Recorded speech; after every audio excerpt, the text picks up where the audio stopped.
रात का सन्नाटा था। राजा विक्रमादित्य वेश बदलकर अपनी प्रजा के हालात जानने के लिए नगर की गलियों में घूम रहे थे। चंद्रमा की मंद रोशनी में उन्होंने देखा एक वृद्ध ब्राह्मण ठंड से कांपता हुआ सड़क के किनारे बैठा था। राजा ने पास जाकर पूछा, हे ब्राह्मण, क्या मैं तुम्हारी कोई सहायता कर सकता हूं? वृद्ध ने एक ठंडी सांस भरी और कहा, राजन, मेरी सहायता केवल सत्य जानने से होगी। क्या तुम अपने भविष्य का सच सुनना चाहोगे?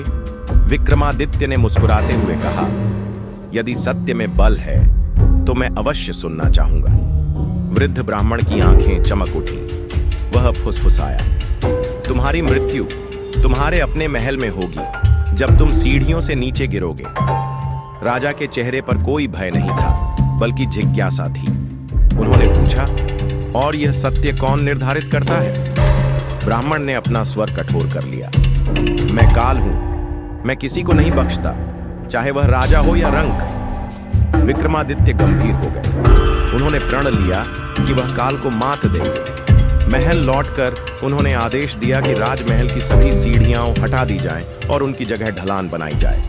वर्ष बीतते गए, पर काल अपने वचन से पीछे नहीं हटता। एक दिन जब राजा महल में चिंतन कर रहे थे, एक सेवक घबराकर आया और बोला, राजन, एक वृद्ध ब्राह्मण आपसे मिलना चाहता है। विक्रमादित्य समझ गए, काल स्वयं आया है। वह उठे, लेकिन अचानक उनका पैर फिसला और वह उसी ढलान से लुढ़कते हुए भूमि पर गिर पड़े। उनका अंतिम समय आ चुका था।